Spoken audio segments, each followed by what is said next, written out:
संस्थापकाय च धर्मस्य सर्वधर्मस्वरूपिणे अवतार वरिष्ठाय रामकृष्णाय ते नमः। जय ठाकुर, जय माँ।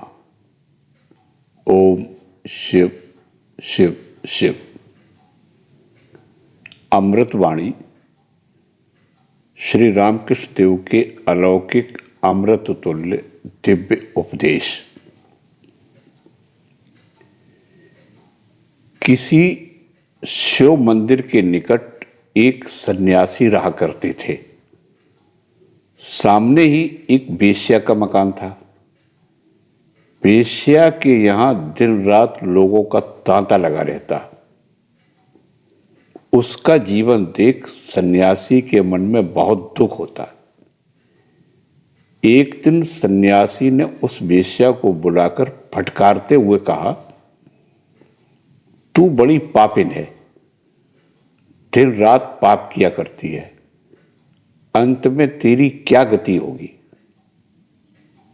सुनकर वेश्या को अत्यंत पश्चाताप हुआ और वह मन ही मन स्वयं को धिक्कारती हुई ईश्वर से खूब प्रार्थना करने लगी।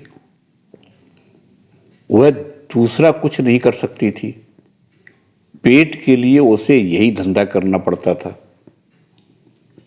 परंतु उस दिन से वह जब कभी पाप कर्म करती, अत्यंत कातर हो भगवान से प्रार्थना करती, क्षमा मांगती। इधर सन्यासी ने विचार किया, देखूं आज इसके पास कितने लोग आते हैं। और उस दिन से वे सन्यासी वेश्या के यहाँ जितने लोग आते, उतने ही कंकड़ एक और जमा कर रखने लगे। होते होते कंकड़ों की ढेरी जम गई। फिर एक दिन सन्यासी ने उस स्त्री को कंकड़ों की ढेरी दिखाकर कहा, देख, थोड़े ही दिनों में तूने कितना पाप कमा लिया। अब तू सावधान हो जा। कंकड़ों की ढेरी देख वह स्त्री व्याकुल हो रोते हुए भगवान से प्रार्थना करने लगी, हे भगवान, मुझे बचाओ, रक्षा करो। भगवान की लीला अगम्य है। कुछ ही दिन बाद उस वेश्या और सन्यासी दोनों की एक साथ मृत्यु हुई। उस समय यमदूत आकर सन्यासी को और विष्णु दूत आकर वेश्या को ले जाने लगे। यमदूतों को देख सन्यासी ने घबराकर कहा, तुम लोगों से भूल हो गई है। विष्णु दूत मेरे लिए आए होंगे और तुम लोग अवश्य ही उस वेश्या के लिए आए होंगे। यमदूतों ने कहा, नहीं नहीं, हमसे कोई भूल नहीं हुई है, सब ठीक ही है। सन्यासी ने क्रोधित होकर कहा, क्या मैं जीवन भर भगवान का नाम लेता रहा और वह औरत वेश्यागिरी करती रही, पर इस समय मुझे तुम लोग क्यों उसे और उसे विष्णुदूत ले जाएंगे? यह कैसी बात है? यमदूतों ने कहा, उसने वेश्यागिरी नहीं की, वेश्यागिरी तो तुम कर रहे और तुमने भगवान का नाम नहीं लिया। भगवान का नाम तो वह लेती रही। तुम अच्छी तरह सोचकर देखो, जिसका जैसा भाव है उसे वैसा ही लाभ होता है।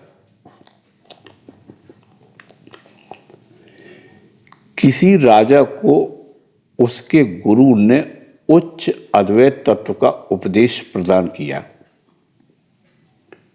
सर्वघट में एक ही ब्रह्म विराजित हैं, सभी समान हैं।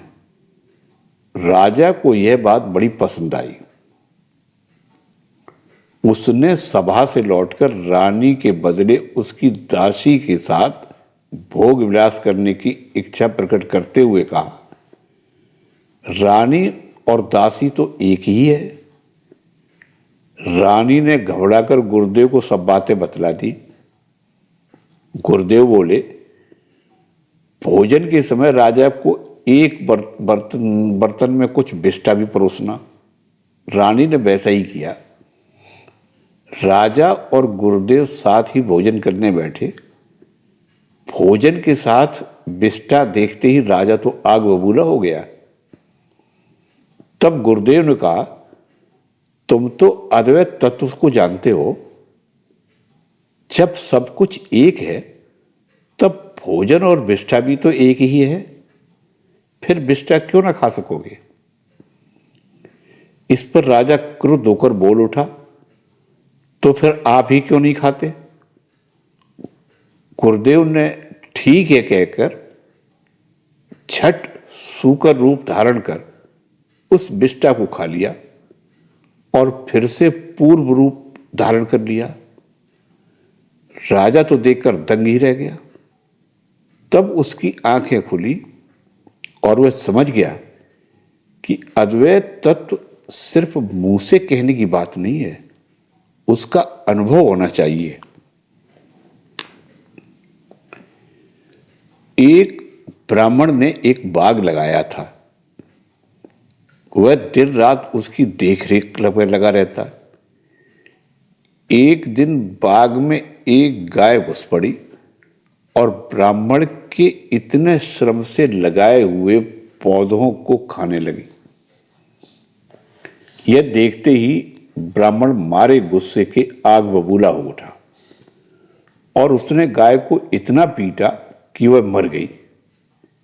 यह खबर तुरंत फैल गई और सब लोग ब्राह्मण को गौ हत्या के लिए दोषी ठहराने लगे। परंतु ब्राह्मण अपना दोष कबूल नहीं करता। वह कहता, इसमें मेरा क्या कसूर, मैंने गौ हत्या नहीं की, वह मेरे हाथ ने यह काम किया। हाथ के अधिष्ठाता देवता इंद्र हैं, अतएव गौ हत्या का पाप इंद्र को लगेगा, मुझे नहीं। मैं निर्दोष हूं। इंद्र ने देखा कि बड़ी मुसीबत है। वे ब्राह्मण को सबक सिखाने के लिए स्वयं एक ब्राह्मण का रूप धारण कर उस बाग में आए और ब्राह्मण से पूछने लगे, यह बाग किसका है महाराज। ब्राह्मण बोला, मेरा। इंद्र बोले, वाह, सुंदर बगीचा है, आपका माली भी बड़ा कुशल है। देखिए तो कितनी अच्छी तरह से सजाकर पौधों को लगाया है। ब्राह्मण बोले, अजी मैंने खुद खड़े रहकर सब देखभाल कर लगवाया है। इंद्र बोले, अच्छा, यह रास्ता भी कितना सुंदर है, यह सब किसने बनाया। ब्राह्मण बोले, अजी यह सब मेरे हाथ का ही काम है। इंद्र बोले, वाह वाह, सभी कुछ आप ही ने किया है। सिर्फ इस गाय को मारते समय इंद्र आया था, क्यों। एक मैदान में एक विषैला सांप रहता था। उस ओर जाने से सभी घबराते थे, क्योंकि किसी के पास आते ही वह सांप उसे काट खाता था। एक बार एक साधु उस ओर से गुजरा। पहले तो सांप उसे भी काटने को दौड़ा, पर उसके पास आते ही उसके मंत्र के प्रभाव से वह वशीभूत हो गया। तब उस साधु ने उसे हिंसा न करने का उपदेश दिया। साधु का यह उपदेश पाकर सांप बिल्कुल ही बदल गया। अब वह किसी की हिंसा नहीं करता, हमेशा शांत रहता। लोगों को शीघ्र पता चल गया कि अब वह सांप पहले जैसा भयावह नहीं रह गया है। अब वह किसी को नहीं काटता। अब लड़के बच्चे उसे सताने लगे। कोई उसे पत्थर मारता तो कोई उसकी पूंछ पकड़कर खींचता। इस प्रकार उसे बहुत ही तकलीफ होने लगी। उसकी हालत बहुत बिगड़ गई। एक दिन वह साधु वहां आया। सांप की दुर्दशा को देख उसे बड़ा अचंभा हुआ। कारण पूछने पर सांप बोला, महाराज, आपका उपदेश सुनकर मैंने हिंसा छोड़ दी है, पर ये लोग मुझे बड़ा सताते हैं। तब साधु ने कहा, अरे मैंने तुझे काटने से मना किया था, फुफकारने से कब मना किया था? खुद की रक्षा करने के लिए फुफकार कर लोगों को अवश्य डराया करना, पर हां, उन्हें काटना नहीं। इसी प्रकार तुम संसार में रहते समय कभी कभी आत्मरक्षा के लिए दूसरों को भय दिखा सकते हो, परंतु किसी को हानि न पहुंचाओ। एक बार आचार्य ने शिष्यों को उपदेश दिया, सभी वस्तु नारायण है। शिष्य ने इसके शब्दार्थ को ही ग्रहण किया, मर्मार्थ को नहीं समझा।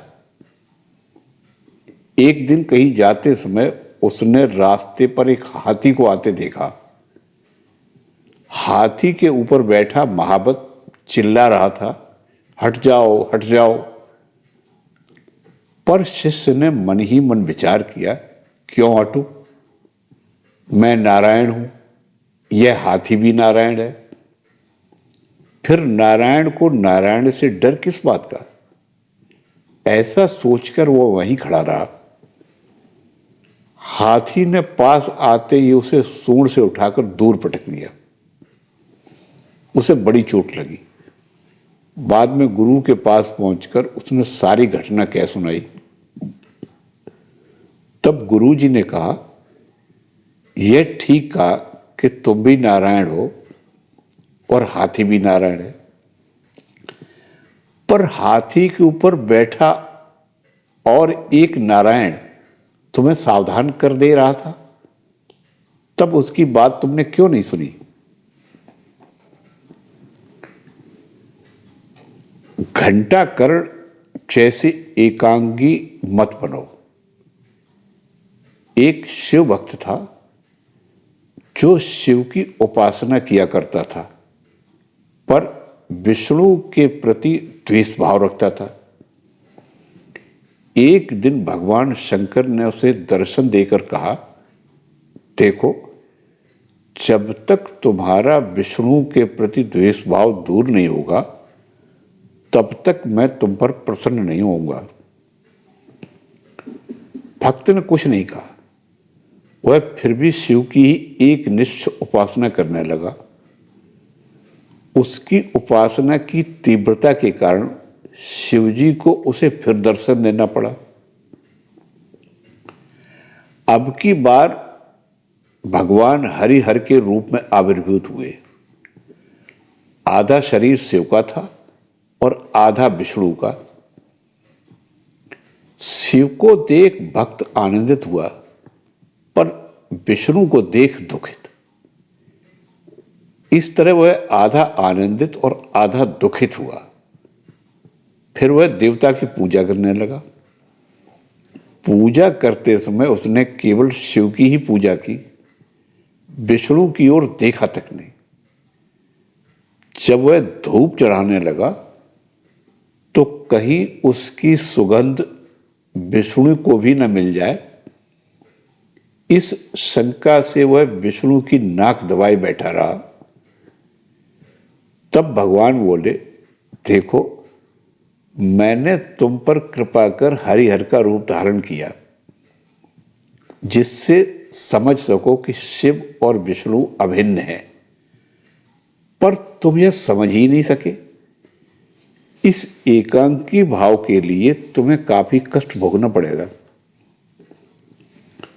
विष्णु के प्रति उसके द्वेष भाव की बात धीरे धीरे दूर तक फैल गई और गांव के बच्चे उसे देखते ही हरिहर हरि हरि कहकर ताली बजाते हुए चिढ़ाने लगे।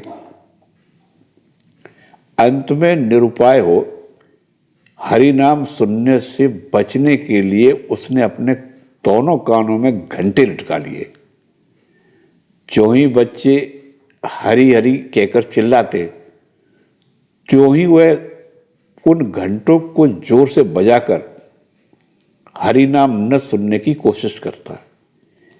इस तरह उसका नाम घंटाकर्ण पड़ गया। एक बार 4 अंधे आदमी हाथी देखने गए थे। उनमें से एक जन हाथी के पैर को छू गया और कहने लगा, हाथी खंबे जैसा है। दूसरे ने हाथी की सूंड को छुआ था। वह कहने लगा, हाथी मूसल जैसा है। तीसरा अंधा हाथी के पेट को छुआया। वह कहने लगा, हाथी बड़ी नाद की तरह है। चौथा हाथी के कान का स्पर्श कर कहने लगा, हाथी तो सूप जैसा है। इस तरह चारों हाथी के रूप के बारे में वाद विवाद करने लगे। उनका कोलाहल सुन एक व्यक्ति ने आकर पूछा, क्या बात है, तुम लोग क्यों झगड़ रहे हो? तब उन्होंने उसे मध्यस्थ ठहराकर सब किस्सा कह सुनाया। सुनकर वह आदमी बोला, तुम में से किसी ने भी ठीक ठीक हाथी को नहीं देखा। हाथी खंबे के जैसा नहीं, उसके पांव खंबे जैसे हैं। वह मूसल जैसा नहीं, उसकी सूंड मूसल जैसी है। वह नाद के जैसा नहीं, उसका पेट नाद के जैसा है। वह सूप जैसा नहीं, उसके कान सूप जैसे हैं। इन सबको मिलाकर ही हाथी बना है। जिन्होंने ईश्वर के स्वरूप के एक ही पहलू को देखा है, वे इसी प्रकार आपस में झगड़ते रहते हैं। किसी कुएं में एक मेढक रहता था। वह वहीं जन्मा था और वहीं बड़ा हुआ था। एक बार एक समुद्र का मेढक उस कुएं में जा पड़ा। कुएं वाले मेढक ने उससे पूछा, तुम कहां जा रहे हो? समुद्री मेढक बोला, समुद्र से। कुएं वाले मेढक ने पूछा, समुद्र कितना बड़ा है? दूसरे मेढक ने उत्तर दिया, बहुत बड़ा। तब कुएं वाले मेढक ने अपने 2 पैर फैलाकर पूछा, इतना बड़ा? समुद्री मेढक बोला, इससे बहुत बड़ा। तब कुएं वाले मेढक ने कि इस ओर से उस ओर तक छलांग मारकर पूछा, फिर क्या इतना बड़ा है? समुद्र वाले मेढक ने कहा, नहीं, वह इससे भी बहुत बड़ा है। तब कुएं का मेढक बोला, तेरी बात झूठ है। भला कुएं से भी बड़ा और कुछ हो सकता है? क्षुद्र बुद्धि वाले भी इसी प्रकार सोचा करते हैं कि उन्हीं का ठीक है और दूसरे का गलत। एक बार एक भक्त को एक धोबी पीट रहा था और भक्त नारायण नारायण कहते हुए रो रहा था। नारायण उस समय बैकुंठ में लक्ष्मी जी के निकट विराजमान थे। वे झट उठकर उसे बचाने के लिए दौड़े, पर थोड़ा जाकर ही वे लौट आए। यह देख लक्ष्मी जी ने पूछा, इतनी जल्दी लौट आए? नारायण ने कहा, मुझे नहीं जाना पड़ा। वह मूर्ख भी धोबी बन गया है। वह स्वयं भी अपनी रक्षा कर रहा है। उसे जो मार रहा था, उस धोबी को अब वह भी मारने लगा है। अब मेरे जाने की क्या जरूरत है?